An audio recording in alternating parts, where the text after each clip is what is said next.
బాణం వెనక్కి లాగినప్పుడే అది వేగంగా ముందుకు దూసుకుపోతుంది.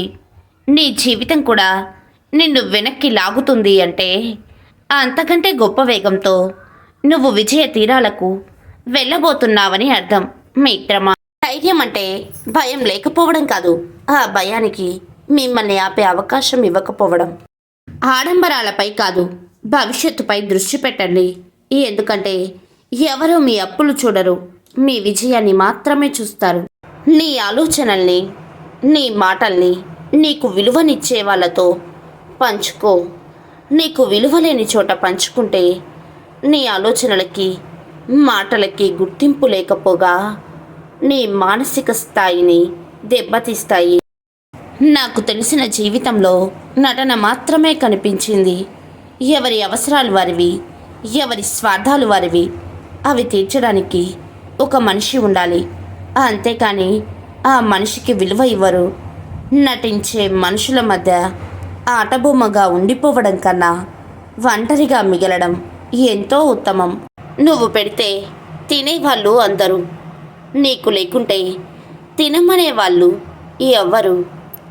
నీకు ఉంటే పొగిడేవాళ్ళే అందరూ, నీకు లేకుంటే అడిగేవాళ్ళు ఎవరు. సంపాదన ఉండొచ్చు ఎంతైనా, నీకంటూ ఉండాలి కొంతైనా. నీ ఊపిరి ఉన్నంత వరకు, నీ కట్ట కాలే అంతవరకు. కోపంలో ఉన్నప్పుడు చూపించే ఒక్క క్షణం ఓర్పు ఎన్నో పశ్చాత్తాపపు క్షణాల నుంచి మనల్ని కాపాడుతుంది మిత్రమా.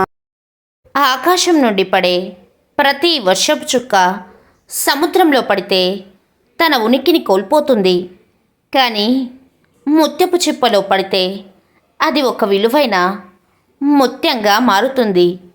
నువ్వు ఎవరితో స్నేహం చేస్తున్నావు, ఎక్కడ ఉంటున్నావు అనేదే నీ విలువను నిర్ణయిస్తుంది. ఏనుగు వెళ్తుంటే కుక్కలు మురుగుతాయి, అంత మాత్రాన ఏనుగు తన గమ్యాన్ని మార్చుకోదు. నీ లక్ష్యం వైపు నువ్వు వెళ్తున్నప్పుడు వచ్చే విమర్శలను పట్టించుకోకు. నీ మౌనమే నీ సమాధానం కావాలి. సమస్యలకు దూరంగా పారిపోవడం ద్వారా ప్రశాంతత లభించదు. ధైర్యంగా ఎదుర్కొని నిలబడినప్పుడే ప్రశాంతత లభిస్తుంది మిత్రమా.